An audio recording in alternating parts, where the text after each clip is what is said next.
Hey y'all, hi. So today's video turned out to be kind of a makeup playtime because I was like revisiting some products that I've already reviewed extremely thoroughly. It's the Salt New York products, the Sneaky Balm, the Lip and Cheek products, the Shade Adjuster, highlighting product from Salt New York. A lot of what's on my face right now is from this, if you don't know what it is, I'll tell you, really cool indie brand called Salt New York. All of the products that they make come in just little magnetic aluminum pans and they ship in cardboard sleeves. So they're incredibly eco-friendly and it's also really beautiful makeup. And I'm gonna say right now, if you're interested in this brand and you're looking for a review or like really good swatches of the colors, get thee to my past videos on the topic. Because I have a video about balm foundations where I apply the Salt New York Sneaky Balm up really, really close and you can see like every detail of the quality of the product on my skin directly. And I also have a long, thorough overhead video, very close up, in which I swatch every single color of every single product from Salt New York. So if you're looking for like super detailed information, that's actually not going to be in this video. The reason I decided to play with these products in this video is that there are a couple of new colors. So some of these are the newly released shades of the Lip and Cheek. Kiki, who is the owner of Salt New York, sent them to me. They're PR. In amongst them were some fresh pans of some of my most used Salt New York products. The Sneaky Balm, the White Shade Adjuster, the highlighter. At first I was like, oh, I already have these. And then I realized that my original pans of Salt New York products are so busted because I've done so much like content creating with them, right? Like digging into the pans, mixing the colors, swatching the absolute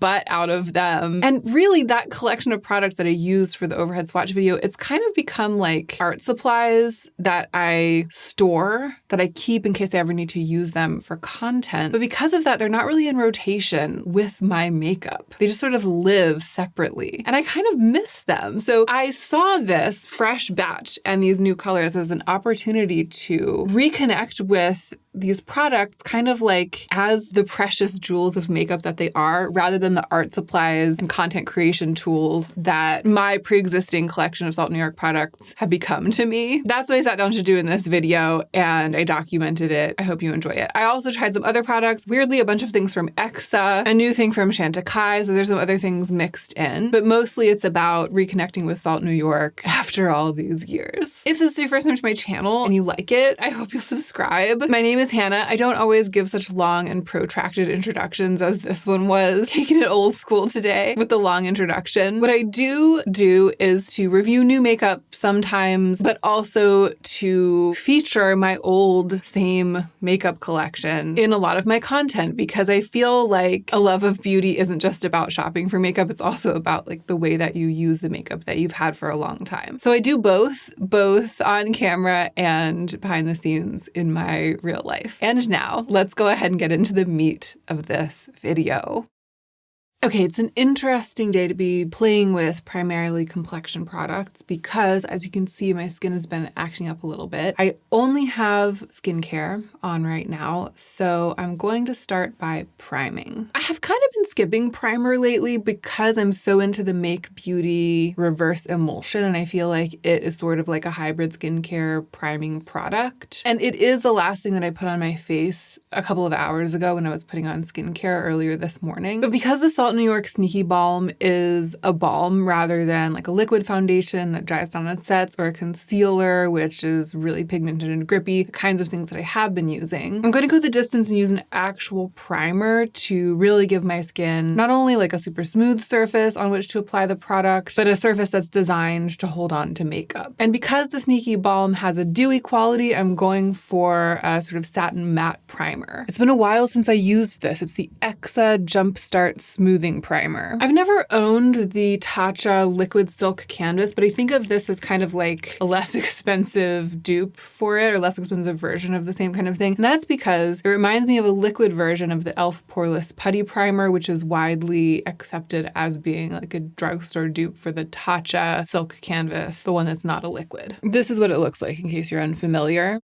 Oh yeah, it's going over my skincare so well and making my skin feel so nice. Why did I ever stop priming? Why did I ever stop using this? And hopefully you can see a kind of, blurring. It's not extremely blurring. It's not like Photoshop or something. Sadie, She's out of control.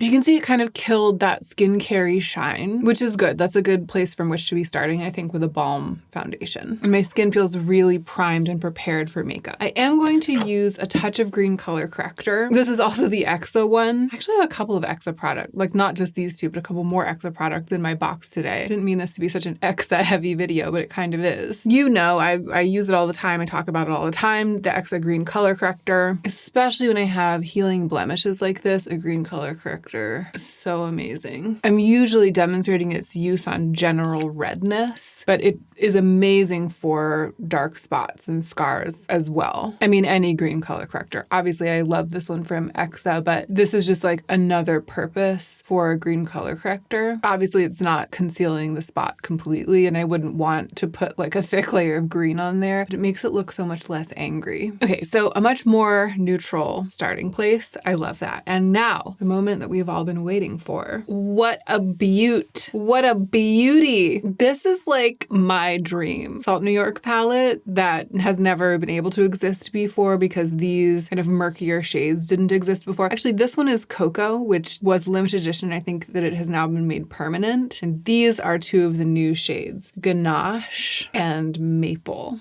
And as I think you can see, I haven't even touched them yet. Oh my gosh. Yes, there's just so much more blended, muted, grungy, dare I say grungy. They have that subtlety, that sophistication that I love in color. I'm kind of jumping the gun here because I need to put on my base before I start playing with the colors, but I just couldn't help myself. And here's Cocoa just for comparison because I know that some of you have it or you've seen me swatch it before. It's more brown. So from top to bottom there, Cocoa, Maple, and Ganache. Those are pretty light swatches and they're reversed. So it's Ganache on top, Maple in the middle, which is the one I'm really excited about, and then Cocoa on the bottom. Okay, with that out of the way, I just had to get that out of the way. I had to touch them right away. Let's go ahead and do base. So I have the Sneaky Balm in N13, which is the lightest shade, very neutral, desaturated, olive, just what I love and need. And this, if this happens to be your introduction to Salt New York, well, I mean, come on, look how good of a match that is. I'll just briefly tell you, it is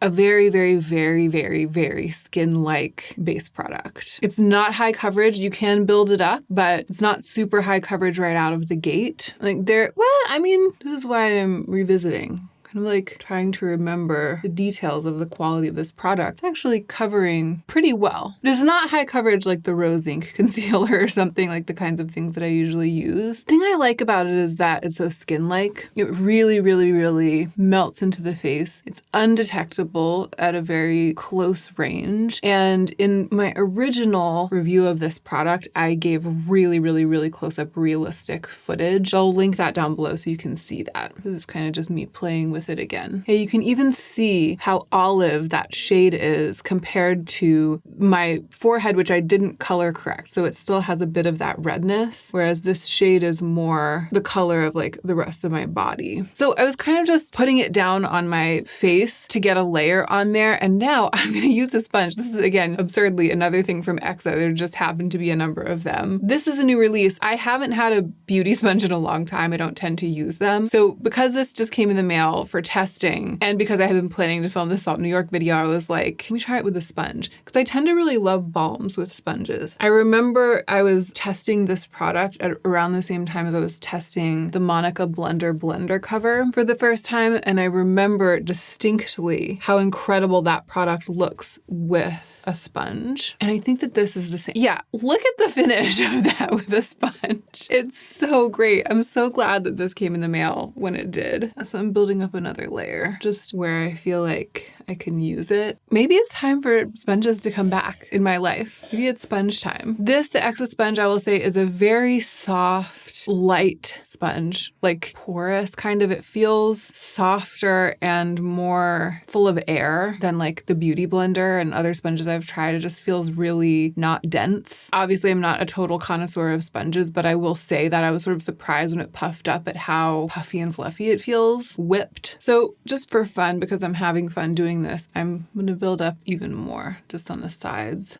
One of the things that is so great about this being what is for me such a skin-like color, like such a natural color, super neutral, is that because it's that way and because the formula is just so elegant and melts into the skin so well, I can just keep building and building and building it without it starting to make my face look off, you know? I'm so glad I decided to play with these products today. I'm really like re-falling in love. But here we're seeing like the limits of Sneaky Balm a little bit. I am gonna try, and I'm talking about this blemish. I am going to try to spot conceal with it and see how far I can get it to go. But I think ordinarily I would go in with concealer just on those little spots. Yeah, it's just not doing it. I would have to put like a gob on there, a thick gob, and spread it out. It's too sheer of a product to cover a dark spot like that. So I'm going to go in with a NARS Soft Matte Complete Concealer and just hit those spots. I'll probably hit the whole thing with a little bit of powder at the end, but I want to play with the other products first. You know, I can see that my neck is still like a shade or two lighter than my face, which is partly because of the underlying redness in my skin. It's just really, really hard to completely cancel that out enough so that it is this light. It's also because my neck doesn't really get any sun at all ever, you know, so it's like me at my absolute whitest and brightest. I usually balance it out by taking like a big fluffy brush and a tiny bit of bronzer and just darkening up my neck a tiny bit, but I don't have anything down here today with which to do that. I've been like a little bit less obsessed lately with my neck matching my face. I just haven't been like noticing it as much or thinking about it as much. And I think that this is close enough that it doesn't look really unnatural. Like it doesn't look like my face is painted a different color from my neck, which is the thing that is my pet peeve. And I think you can really see how close the lightest shade of Sneaky Balm is able to get my skin to come to being this, like the lightest and sort of most unadulterated color of the skin on my body. So I think I want to start in with, well, actually I think I want to put some shine on my cheeks first. I have Pearl here, which is one of the highlighters, Salt New York highlighters. And that's how it looks washed on a finger. Really pretty. And yeah, I've been really feeling like the very, very glossy tip of the cheekbone, nose, bridge and tip of the nose thing lately. And it might be that I have to go over on top of the color and add more of this. I like to lay it down first. Isn't that pretty? Yeah, I'm here for it. Gosh, I mean, a lot of the makeup I've been wearing lately has been eye heavy because I've been using my custom palette. I've been testing eyeshadow. I've been wearing this sort of like blank but super shiny cheek a lot lately. And I've been using the e.l.f. Lip and Cheek palette. And this is really, really similar to the effect that I've been getting with the highlighter in that palette. That has like a thicker, more wet cream consistency to it. This is more like a balm, but the way that it goes on and the way that it looks, it's like exactly the same. I like how it looks with nothing else, but you know, I'm not about to just leave it today because I want to put all of these all over my face. This is the white adjuster, the white lip and cheek adjuster. And what I really want to do is to mix the white adjuster with maple and make like an even more pale, opaque version of maple. But I want to do it without like digging into the pans because I have destroyed my original white shade adjuster, Sneaky Balm, and some of the other lip and cheeks by doing that, by like digging in all the way to the bottom of the pan. I mean, there's still product in them, but they're just like really messy and I haven't been careful about not mixing them with each other. And with these, it's like a fresh start. I'd like to keep them nice. So what I'm going to do is mix directly on my cheeks. That's what I'm going to do. And I think I'm going to start with maple and then mix in the white adjuster.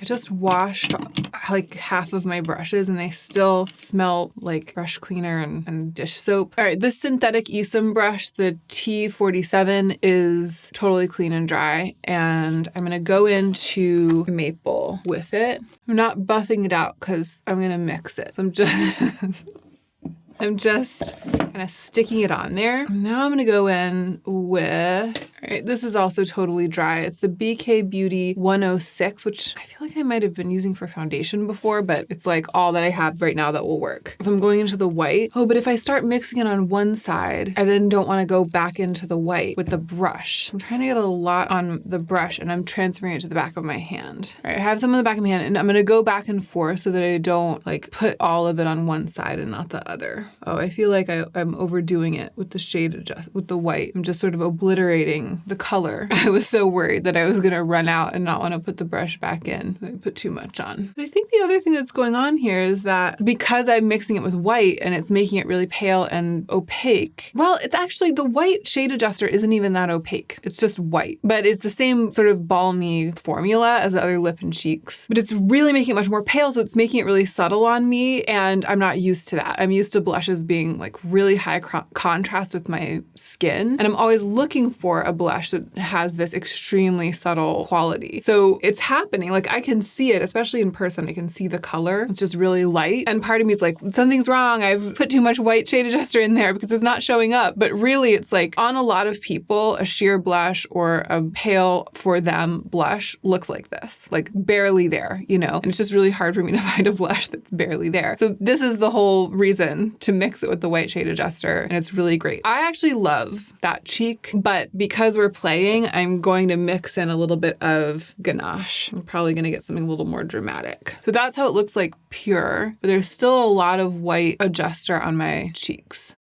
So it's really diluting it and making it much more like a version of that color that is appropriately subtle for me. I liked the general tone of just maple better, but this is also really pretty. And I'm going to go the distance and mix in some of cocoa. An oldie for me, but a goodie. Maybe my favorite Salt New York product up until now, although maple is really, really great. Yeah, putting down so much of the white adjuster really was effective for me. I know this because I've used the lip and cheek before. You know what I mean? I know how pigmented it can be. It just took the saturation out of each one of them as I was applying it to my cheeks. And I just really love that. I like having the ability to do that. I'm adding some Sneaky Balm back underneath because I have these scars. Sometimes the bristles of the blush brush sort of wipes product off of that area and it ends up looking like my blush is patchy, but it's really just the scars coming through. I mean, it's unheard of for me to apply that much blush, especially like 3 different colors, and end up with something that looks so natural. I really like it. So I'm tempted to do something similar on the lips. I actually already have something on my lips. This is what was making me laugh before. It's another Exa product that just came in the mail. It's the All Smiles Lip Oil. This is new from Exa and it's really pretty. Exa is a little bit hit or miss for me. It has one of those big, soft doe foot applicators. And it's a very slidey, like not sticky at all, slidey, beefy, nourishing lip shine.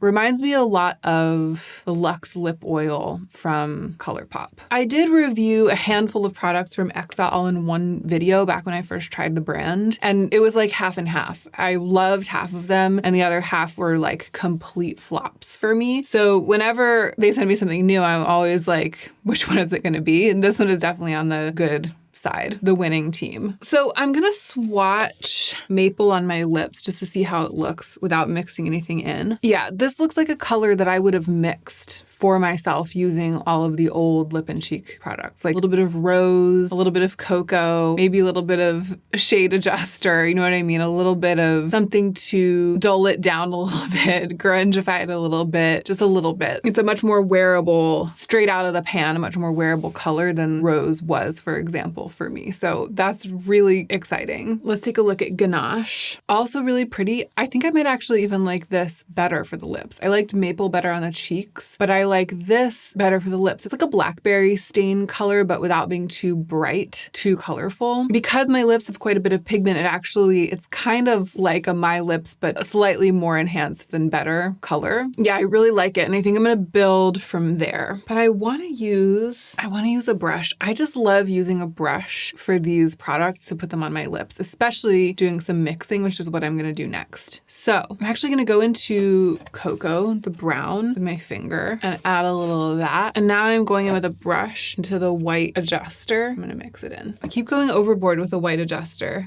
I don't need as much as I think I do. Voila, magic. It like turns it into the kind of extremely pale brown influenced nude that you just never find in shade ranges, in bullets, you just never find. But I love it. I love a lip that's this close in tone to the skin of the person wearing it. I love that look on other people. And also, I can't tell you how many times I've seen a lipstick looking like this on a model, like this pale. And I'm like, oh my gosh, that's such a beautiful look. And I go and swatch the lipstick or buy the lipstick and I put it on and it's just like a mid-toned peach on me, like a strong color. Strong, bright color. I was already feeling really re-enthused about Salt New York because of everything else, but that really just put the butter on the spinach, mixing this custom pale lip. And I just feel like I'm not gonna be able to put these products down now. I'm gonna powder a little bit. I'm mostly just placing powder like on the places where I spot concealed, and then a little bit right under my eyes, nose, marionette lines. The Salt New York products can be powdered. I mean, obviously I'm powdering the Sneaky Balm right now, but I don't really want to powder over the cheeks. I do kind of wish I had my bronzer for my neck right now. Probably put it on when I go upstairs. The lip is just getting me.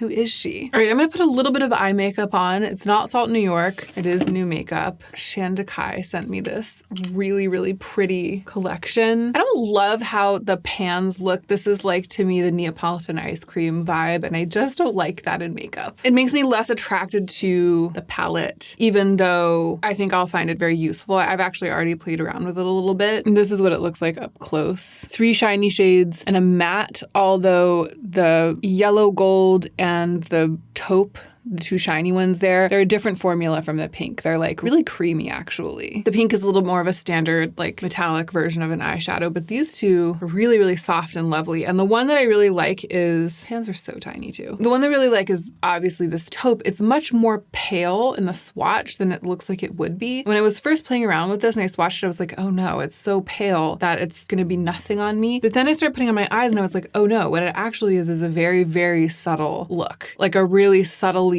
slightly sultry, wearable version of the kind of grungy bronze that I like, which very much appeals. So I'm going to show that to you now, especially because I want the other products on my face to shine today. You know what I mean? Because the whole point of this project was the Salt New York products. So I'm just going to put this one shade, that like really light taupey bronze, on my lids and buff it up, and then on my lower lash line and buff it out. I'm just going to do like a one shadow look with it very quickly. See what I mean? Like barely there, but it has a little bit of shine. Almost the effect that I think of a rose gold as having on a lot of people. This, it's almost reading as a rose gold on me. Actual rose gold on me is really orange, you know? So this feels like an alternative to that kind of soft, pale, washy, shiny color that works for me.